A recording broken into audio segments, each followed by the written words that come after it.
જો તમે અર્જન્ટમાં લગ્ન કરવા માંગતા હોય તો અમારી આ ચેનલને સબસ્ક્રાઇબ કરો, જેથી તમને નવા પાત્રની સૌથી પહેલા બાયોડેટાની જાણકારી મળે. નમસ્કાર મિત્રો, કેમ છો બધા? મજામાં હશો? હું તમારો પ્રિય મૌલિક મેરેજ બ્યુરોમાંથી.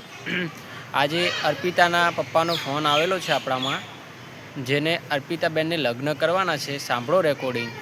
વિડીયો ગમે તો લાઇક અને શેર કરજો. ચેનલ પર નવા તો સબસ્ક્રાઈબ કરી લેજો, જેથી તમને નવા પાત્રની સૌથી પહેલાં જાણકારી મળતી રહે. અને મારી જોડે વાત કરવા માટે 1000 રૂપિયા ચાર્જ લાગશે. 1000 રૂપિયા ભરશો તો જ વાત થશે ને કે નહીં થાય.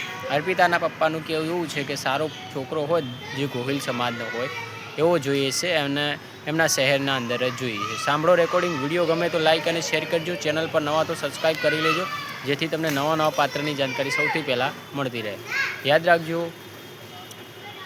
ગમશે તો લગ્ન થશે, જબરજસ્તી લગ્ન નહીં થાય. આ પ્રોફાઇલ આપણી જોડે બાયોડેટાને બધું આવી ગયું છે. લગ્ન કરવા માટે અર્જન્ટવાળો કેસ છે, એટલે જોઈ વિચારીને ફેસલો લેજો. કોઈની વાતોમાં અહીં લગ્નની ગોઠવણી ન કરતા. અગર જો લગ્નની ગોઠવણી કરીને છૂટાછેડાની માંગ કરશો તો 4 લાખ રૂપિયા વસૂલી કરવામાં આવશે.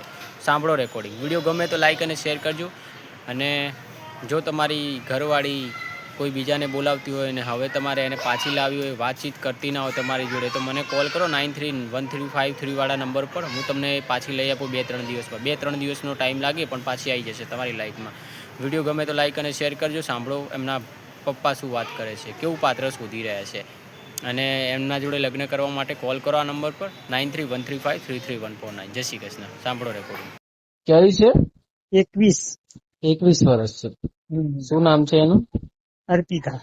અર્પિતા. બરાબર. કઈ સમાજમાંથી આવો છો તમે? રાજપૂત પઢિયાર. બરાબર. કેવું પાત્ર શોધી રહ્યા છો? હું તો ફાર્મિંગ કરું છું. મારે એક બેબી બાબત છે.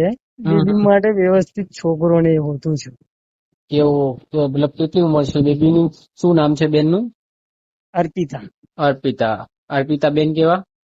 ગોવિંદભાઈ. રાજપૂત છો તમે? પઢિયાર રાજપૂત. બરાબર. કઈ બાજુથી બોલો છો ભાઈ? હું કરજણ તાલુકો, વિરજય ગામ. બરાબર. તમારામાં કઈ સમાજ સુધી હાલે? આમ રાજપૂતમાં જ કરવાનું છે કે સમાજમાં જ કરવાનું છે? બરાબર. અમારે ગોહિલ, પરમાર, રાઠોડ, અમારી બેન પોયો બધી પરમાર, ગોહિલ એમ રાઠોડ એમાં આવેલી છે. બરાબર. એટલે કેટલી ઉંમર થી હાલે આમ છોકરીને? 25 વર્ષ લાગીને 25-26 વાંધો ના આવે. બરાબર. એટલે છોકરો કેવો ગોતી રહ્યા છો તમે ભાઈ? છોકરો તો હવે મને તો એવું કઈ વાંધો નથી. વ્યવસ્થિત છોકરો જોઈએ, વ્યસન ના જ હોય ને એવું. બસ. ના, એટલે દરબાર સમાજમાં તમે ગોતી રહ્યા છો, બરાબર? મારી વાત સાંભળો. એટલે હું એટલા માટે કહું છું કે બાયોડેટામાં તો કેવું હોય, પાત્ર તો અલગ પ્રકારના હોય, એટલે મારે તમને પૂછવું પડે ને, એટલા માટે. જો એટલે તમને આ મહેસાણા, પાટણ આસપાસ ચાલે ખરા? ના, અમે બરોડા ની ભરૂચ, બરોડા આટલા નજીકમાં જ બધું છું. બોરસદ લગીન વાંધો ના આવે. બરાબર. આપા ભરૂચ ને, કારણ કે મારે એક ને એક બેન, હું પોતે હેન્ડીકેપ છું, ફાર્મિંગ જ કરું છું. પેલું અને એક બે છોકરો છે.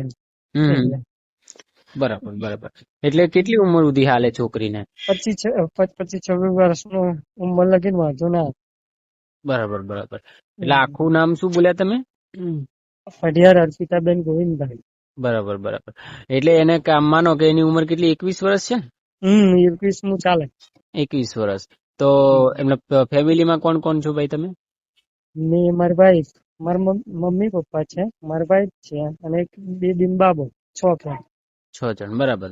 એટલે લગ્ન પેલી બેન ના કરવાના છે ને? હા, બેન ના કરવાના છે. બરાબર. કેટલી ઉંમર સુધી હાલ છે એને? 26 વર્ષની ઉંમર લાગીને વાંધો નહીં. બેબીની ઉંમર 21 વર્ષ છે. બરાબર. તમે કઈ બાજુ ગોતી રહ્યા છો એટલામાં પાત્ર? મને કયો એટલે મને આઈડિયા. બરોડા જિલ્લો, ભરૂચ જિલ્લો, આપા બોરસદ. બરાબર. એટલામાં જ મતલબ કે નજીક બને છે.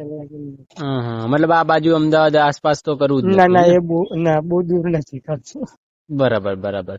એટલે છોકરો કોઈ નોકરી ધંધા વાળો જોઈએ છે કે સરકારી નોકરી વાળો ગોતી રહ્યો છે? ના, એવું કઈ નહીં. છોકરો સરકારી નોકરી ને એવું કશું નહીં. મેં તો ખેતી કરતો હોય ચાલ, વ્યવસ્થિત છોકરો હોતું છે. છોકરીને વ્યવસ્થિત પાછળ તકલીફ ના પડે રીતની. બરાબર. કોઈ વાંધો નહીં. તો એવો કોઈ છોકરો આવશે તો તમને કહીશું, બરાબર? 100%. સારું. ચલો, જય શ્રી કૃષ્ણ. જય માતા. લગ્ન કરવાના છે, જલ્દી કોલ કરો નંબર પર 9313533149. એકબીજાને ગમશે તો રૂબરૂ મુલાકાતના 2-3 દિવસમાં ફેસલો. ચેનલ પર નવા તો સબસ્ક્રાઈબ કરી લેજો, જેથી તમને નવા પાત્રની સૌથી પહેલાં જાણકારી મળતી રહે. યાદ રાખજો, એકબીજાને ગમશે તો લગ્ન થશે, જબરજસ્તી જ નહીં થાય. ચાર્જેબલ બેજવાળું કામ છે. જય શ્રી કૃષ્ણ, ધન્યવાદ.